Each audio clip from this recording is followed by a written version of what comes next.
All right. Good evening out there in the world. I have already greeted my in-person folks here. So welcome to our CommuniTEA. And tonight's gathering is about water magic. And I've done a lot of lectures about water in the past and how water is like quartz, all the things about the magic of water. And so I decided to do something a little different tonight. And I'm not going to talk about all that stuff. I'm going to actually talk about how to and why would you use water in your magic, and ways to work with other things that are about water.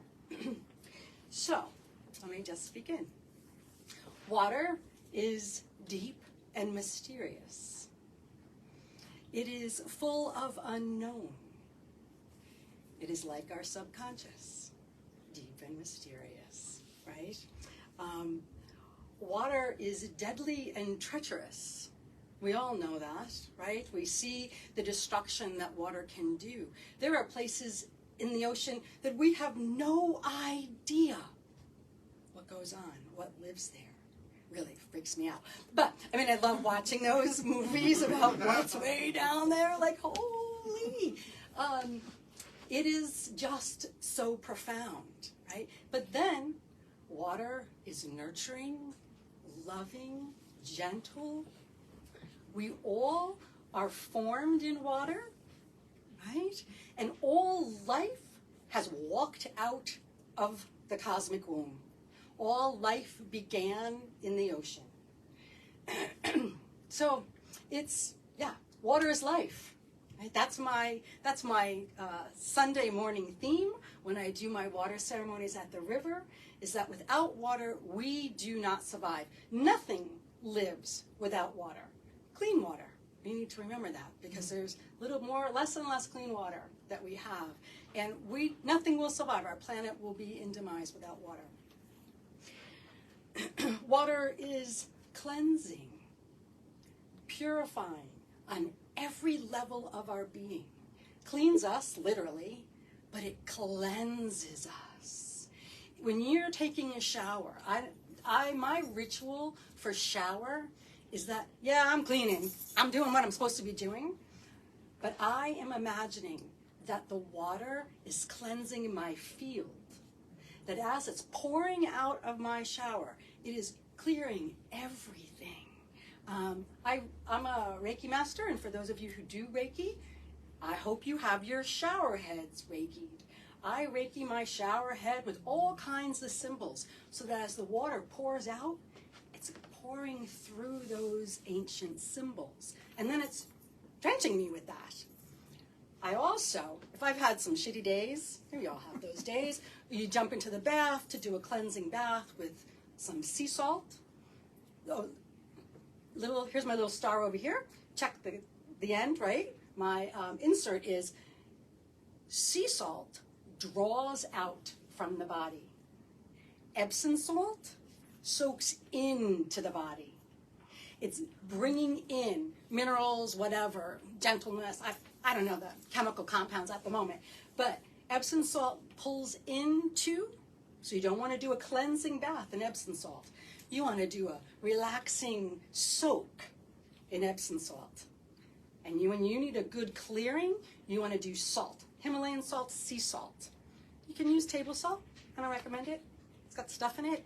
It's been processed, so if you can get natural salt, it's better. And that pulls it out. Pulls out all the negativity. And then I'm really weird about soaking in a tub. Like, I find it, Rihanna soup just is a little weird, right? And so I like it, but then I have to clean myself off. And so what happens is I stand up and I turn the drain down, and I rinse till all the water is gone. And I watch the end, and I go, and there it all goes. Like, I'm very intentional about the process of releasing down the drain. And that's part of my clearing, right? So that's baths. All right. Water takes on the shape of things. it's fluid. It's about gentle movement, right? It's just about going with the flow. It gently shapes us, gently shapes the world, right?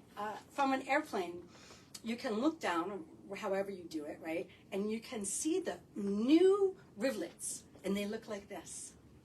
They're so wonderful to see from the sky. But I know in my brain, when I look down, I go, oh, that's a new piece of water passageway, and in 50 years, 100 years, it will not look like that, because the water moves everything, slowly, gently moves it, and it'll just be a river like our mighty river, straight up, straight down, however it goes. So water shapes, look at the Grand Canyon, oh my gosh, right? Letchworth State Park, it can do to rocks magic things, but in a gentle, easy way, right? Over hundreds of years. It's not like fire, that boom, it's changed. Water is a slow process, which I like that, right? We're bombarded by so much. It's nice to have an element that can gently work with you. It's about the emotional being. Water is emotions. That's really why you want to work with an altar. It's about, where are our emotions? Crying, right? It's all about releasing of water. I mean, I cry all the time. It's a good, healthy thing. Honoring our tears, honoring that process. Hey, Mama. How are you? Very well. Good, good. Grab yourself a little seat there. Thank you so much. I forgot what I was talking about, but anyway, we'll carry on to wherever I am now. And that is that water also takes on many shapes. Water can be a solid, water can be a gas, and water can be liquid. So it's about changing when necessary, how to be fluid in our situations. How do we be solid when we need to be solid? How do we be invisible when we need to be invisible? Or more fluid and, like this. I have to work on that a lot because I'm pretty rigid. I'm a Taurus, and I like the way I like it to be. And so I spend a lot of time, okay, how do I be that way? And water is good for that. So that's my whole first sheet.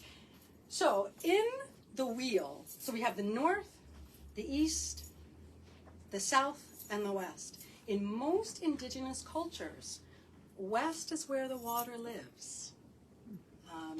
It's where the sun sets. And that magical time in betwixt the day and the night. It's not night yet, but it's not day either. It's that magical time. And it's so what water is, right? And when the sun does set on water, it's a whole nother scene. It changes the water. And it's just like that. It's just so the east. I love that that's where it's placed. The east is about going deep within. It's the cave. Again, so perfect. Water is about that, going in, understanding what the inner workings need, what they want. How am I functioning inside my inner landscape, which can be awfully confusing. And so spending time with the water element begins to balance that out, sort that out. I think that most of us, especially now in 2023, we've been through some stuff, needing to find our balance again in a new world, right? Everything's new. And I tried to stop talking about it, but then I deny myself that when I go somewhere and go, I'm a little uncomfortable. Yeah, because it's new again for us to be engaging like this, to be around lots of people. And that's about our West work, how we are in the world with our emotional being, right? The West is about intuition. It's the high priestess, because she's tapping into our subconscious. that deep mysterious, again, back to the mysterious part of us. And the knowing, that higher knowing, all that intuition, all the different buoyancies that you can have, all come from working with the West energies, which is water energies. It's directly connected to the moon. Oh my gosh, we wouldn't be alive, we wouldn't have evolved had we not suddenly had this crazy moon out there that then calmed our planet down, literally. Because planets, they rotate in this crazy way, all of them do, and they can't sustain themselves. But because we have a moon, it stopped us from rocking all over the place and stabilized our planet, which is an interesting concept. And it moved our tides. So the moon is strong enough to change the tides. Know that it's changing you every month. All right, so water is deeply connected to the moon phases. Years and years ago when I was teaching sacred living classes, I would tell my students, go outside every day for 1 month and just watch the moon and it will change your life. Because the phenomenon of the moon is undeniable, right? That we have this orb, that orb rotates around us while we're rotating around this ball of fire. All of it fascinates me, and I don't take a moment of it for granted, right? Because it's so profound. So we are connected to the moon, and we're all women here, and we know how that moon affects us, right? It affects all of our hormones, all of our emotions. So the more we spend time with it, the better we are with ourselves, right? Because we are really just like the moon. We change phases, we have all kinds of moodiness like she does, so we're good. All right, so that's what the moon, what the water element represents. So you can take any one of those topics and go, oh, I need to create an altar for myself. I have altars for water all over. Very obvious places, my kitchen sink. So when I don't do the dishes right now, but when I did do dishes, there were my stones, there was my altar. You know, water deity, whichever water deity you're attracted to. You know, it could be a water creature. It could be anything, a dolphin, fish, mermaids, a yemiya. It could be anything. Stones, shells, just put there in front of me while I'm washing dishes. Everything is a prayer. Everything I do, washing dishes, folding laundry, every task that you do can become holy and become intentional.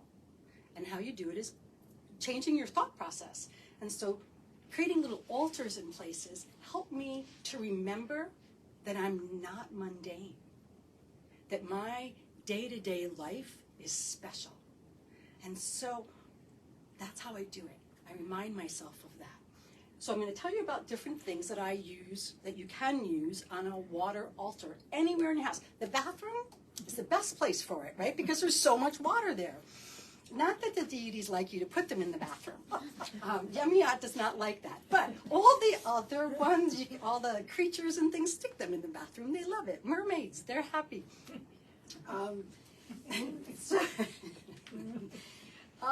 Let's see, where to start? Should I follow my papers or should I just go with my thought process here? I am just going to go with my thought process. Abalone shells. My abalone shell was, someone dove for this 34 years ago. I bought it at a retreat I was at. I was on a reservation at the time. It's very hard to get them this large, right? There's laws about abalone now and things like that. We've harvested them too much. So this to me is the most sacred object that I own in my life. It could bring me to tears about how connected I am to that, and I watch that because I know that that means I'm too attached to it. But I treat it with kid gloves. But look at the inside.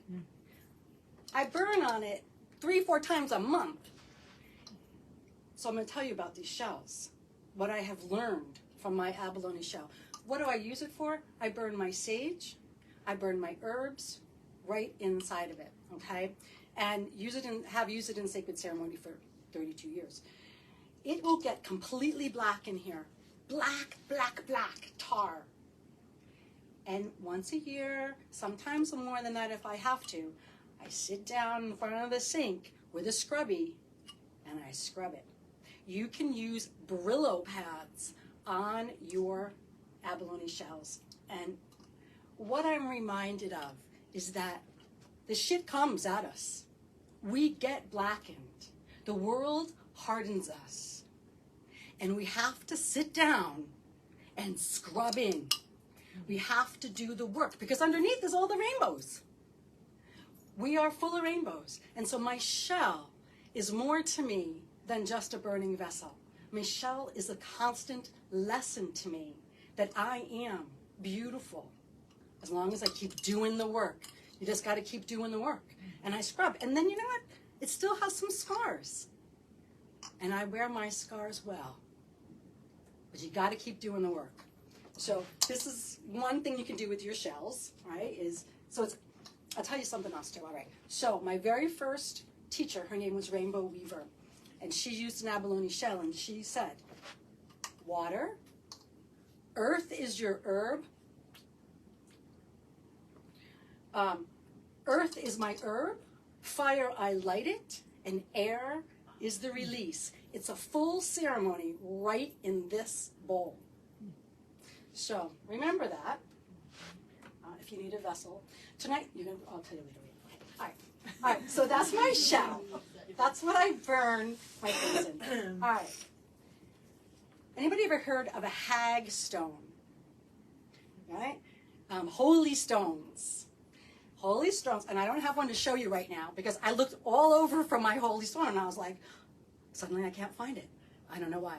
But what I did find was this stone that I had that has indents from water. This is all water, burrowing years and years and years and years of this sitting in the same place and water just beating down on the same spot over and over. And so often you can find them where the hole goes right through.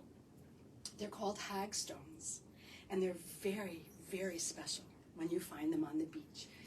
The reason that I picked water was because I thought, oh, we're all going on vacation, right? And so what can you do at the water to bring home for later? Every good witch, every hedge witch has a closet full of shit that she's waiting to use. Because when the time comes, you need to have it. So gather it now, because then you have it. Like I have dead dragonflies, I have cicada shells, I have all kinds of stuff. Like, well, when I need it, I got it. I got it. Give it to me. It's on your bathroom altar. You know, what's funny is I looked in the bathroom. I knew it was on an altar. All right, so this is the hag stone. And that's so funny. I looked in all the bathrooms at home, but I didn't look in the bathroom here. So you can see right through it. I can see you all right through it. They believed that this was the gateway to other dimensions, that you could see into the next realm. So you can make all kinds of magic with hag stones or seeing stones, holy stones, whatever you want to call them. And this one has 2 holes in it. You string them up, right, with some nice cotton thread. I would put other shells in there. I would put feathers, beads, whatever you want, and hang them up. Yeah, so that's a hag stone. You can find them at the beach, at creeks, you know, running water. What else can you find at the beach? Silver dollars. Silver dollars, money. It's all about money magic. So if you save it, if you find one that's already dead, try to find one that's already dead. Because it's sad when they're not dead. I try to throw them. I throw them back in, just like starfish. But this one was already dead. I was glad. A little rattle, right? But it's all about money. So if you were working with money, you would place this on there. place this on your altar. These things, pass that around, right? Have you found those on the beach? Oh, yeah. Right? Yep. They're little wormy things. So I have had a saltwater tank, and the worms that come out from the sand, they have these tubes, and that's what they are. These are the tubes. These are the containers that held these gorgeous feathery tube worms. The tube worms are gorgeous, gorgeous, gorgeous. They look like feathers that come out and go into the tube. So it's a creature. It was a living creature. I just like having that on my altar, just to remind me that things go like this. You know, that things can be really tangled, and that's okay.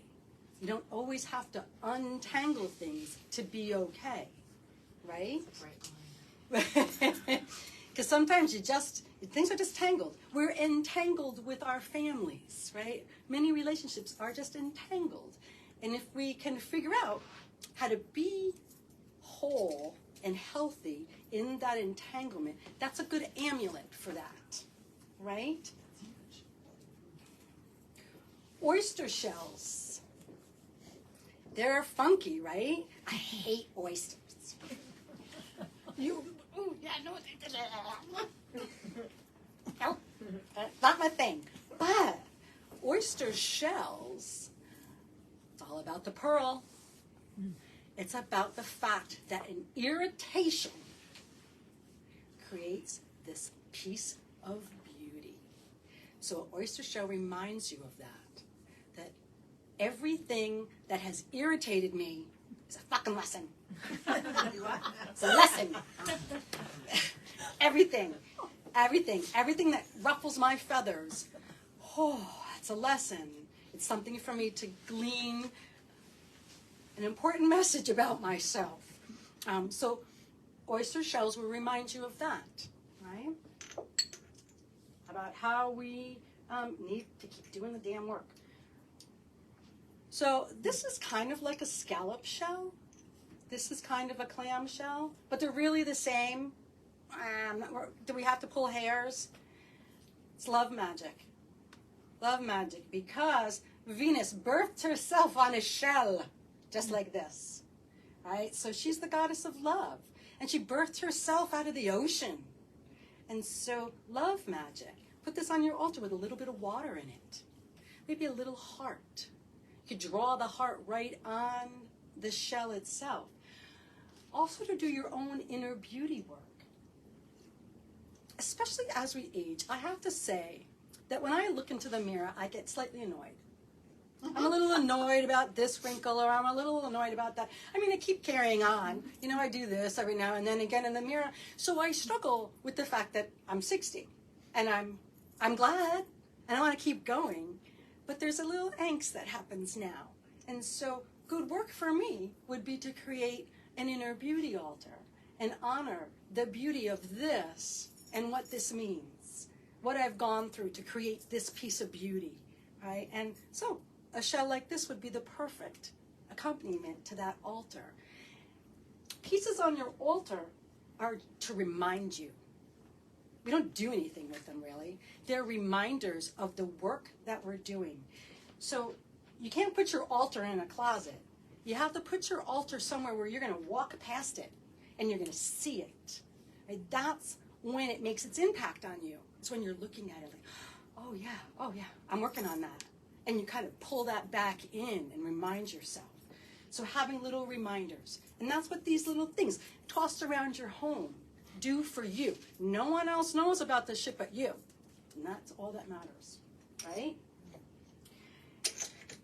Beach sand. It's quartz. It's quartz. Yay! Yeah. Gather it up. Yeah. And it's been heated by the sun, tossed around by the ocean. So it's fire, water, earth. It's fabulous. So it also, this quartz can't stand up by itself. Suddenly I have an instant stand. Mm-hmm. Okay? And it's clearing and charging my crystal at the same time with the energy of that beach. So if you've just gone somewhere and had a fabulous time, I don't care where it is, could be freaking Jones Beach, and you've had a really good time, it holds that memory for you so that when you use it, when you put it under your crystal, you go, oh yeah, that happened that day, and it's suddenly you shift. It's always about shifting you one level up, right? How to just feel a little better in the moment. So quartz sand clears your stones for you, and it's quartz from far away too. It's quartz that has traveled to that beach. It has been brought to that beach by other rivers and rivulets, and so it could be far, miles and miles and miles away, where that originally, that full piece of quartz, that's now a tiny little seedling in there, right? So sand is a very powerful tool in your life. I'm a water collector. So I have been collecting water for decades. I have a closet, my little witchy apothecary of waters. And if I'm in another country, I'll pick up a water bottle that has the name of that country on it, or that town, or wherever I am. And then I drink the water, and I fill it with water from a river, or from a well, or wherever I've been. And I use it in my magical potions. So this little bottle, when I was in Peru, the facilitator there gifted me with a bottle of 450 sacred waters from around the world. I then took my 50 or 60 waters and added it to it, and so I add it to things, one little drop.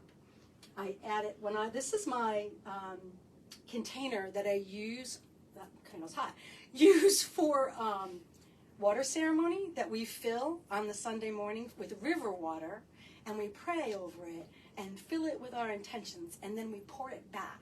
So when we're doing that, I add this to it. We live in a contained environment. Nothing escapes our planet. So all the water that was here from the beginning of time is still here. It's still here. The water we drink, our ancestors drank. When we pray at the river, I remind everybody that your ancestors, the ancestors who lived on this land, prayed at this body of water. And what happens is we pray into the water. Water changes with the vibration. This is what I wasn't going to talk about. But it changes, our vibration changes the frequency of water, which will lead me into the next thing. All right, good. So when we pray, it goes down to the ocean, that frequency moves up, then it becomes vapor, and then those prayers rain down in somewhere else in the world. And so it's all the waters, all the rivers, they know one another. They're all friends because they're all one. Think about that for a moment, right? That's a profound thought. I love that thought. So, something else, because water retains a frequency, you can make elixirs with water with your stones. Now, I'm going to tell you, don't put your stones in the water. Because some stones, they're porous, some stones are toxic. Oh, there's a list of shit you shouldn't do with stones in water. Okay, so what you want to do is have a glass container. This is my fire starter shot glass. So I'm adding a little fire to my mix. I take a bowl of water, spring water. I put my shot glass in there, okay? Now, let's take turquoise. Turquoise is very special for water work because it's created from water in an oxidation process in its mine. So it has water in its development. But I wouldn't put this in my water. It comes from a copper mine. It's got elements that you don't want in your water. But when you put it, can you guys see this at home? All right. You put it inside just like this. The water is over where the stone is. I leave that out on a nice sunny day, just like that, a couple hours. Then if I do it close to a full moon night, I'll leave it out overnight in front of the full moon. Let the moon energy also soak in there. Then, when you remove this cup, that's turquoise elixir. Because the frequency from this stone has radiated into the water. It's just what happens with water. It just is. I can't explain to you why. It's the miracle of water, is that it retains and holds, like a quartz, holds the frequency of something. Now, you can drink this water. Turquoise is good for healing. It's good for protection. It's good for the throat chakra. So you can drink this water now, right? You can use it in sprays. You can use it for other magical workings. But this is how you want to make an elixir when you can't use the stone in the water itself, is like this. Like sulfur. You can't put sulfur, right? It's not even fun to work with. But if you put it in a cup inside the water. Now I use this shot glass idea because I don't like the metal caps and I don't want the water to cover the metal caps. So this feels perfectly safe to me to do this way. And it's a way to take them internally because you don't use your stones internally. Herbs and, right? So, but some of them are really good for inside the body. And there's so many. That's a whole nother class. That's what I was going to ask. Can you do that with, like, any crystal? Like, whatever crystal you're working with? Any crystal at all. Yes. But don't put it in the water, right? Put it in a cup. And if you can get, now Shay one year gave me plastic cups for my, plastic lids for my mason jars. That's the way to go, right? But I have, pint glasses, so they're too big. But if you can get a small cup that has some kind of non-metal top to it and put it in the water, you're safe. Yep. I don't like Ziploc baggies. I don't like the plastic aspect of that. So this just feels good. And I have special bowls. Like I don't just use a regular bowl either. Again, make it a ritual. When you're doing this kind of work, make it sacred, make it special. Get yourself a special bowl that you use for collecting moon water. So, full moon nights, my little ceramic dish comes out and I fill it with spring water and I put my dish out, make moon water. What do you do with it? You drink it. Or you drink it, you put it in your plants. It's connecting me to the vibration of the moon. I'm taking a full moon bath inside. Right? Oh my God. You can do it on an eclipse night. And you have to be careful. Check the phases of the moon. New moons, all about new beginnings. You're taking in the energy of nothing, of the void, of the mystery, of all that's potential in you. That's what you're taking in. You can charge it with, it's 7 o'clock? Okay. I'm going to keep talking. Are you guys good if I keep talking? Okay. Because I wanted to do a half hour, but I'm not even halfway through. So if I have you for as much time as I have you, and the video will be as long as it is. Because I could talk for a long time. I'll try to wrap it up. But so have something special for yourself. And I like, this is porcelain, but something ceramic. Again, not metal, not plastic. You want something that's of the earth. And this one, is handmade, feels special, right? You can use your shells. You can use a stone. We have still tons of stone dishes, stone bowls, things like that. I do use a silver goblet for my altar. Silver is the color and the metal of the goddess and the moon. So I do use sterling silver implements. I have a couple of silver bowls that I use. So silver is good. I have all these different shells here that are perfect to do water magic with. Ammonites. These are 2 halves of a whole. This was a creature. Lived millions of years ago. This is its creature today. It's a nautilus. It's the ancestor. And this is how it swims. They're so stupid. They're so creepy. They're creepy. They're weird. They go backwards. They're weird. They look like this. But this was their ancestor. And so romantically, one for you, one for them, right? One for you, best friend things, lovers, whatever. I've loved you for a million years, that kind of thing, right? But,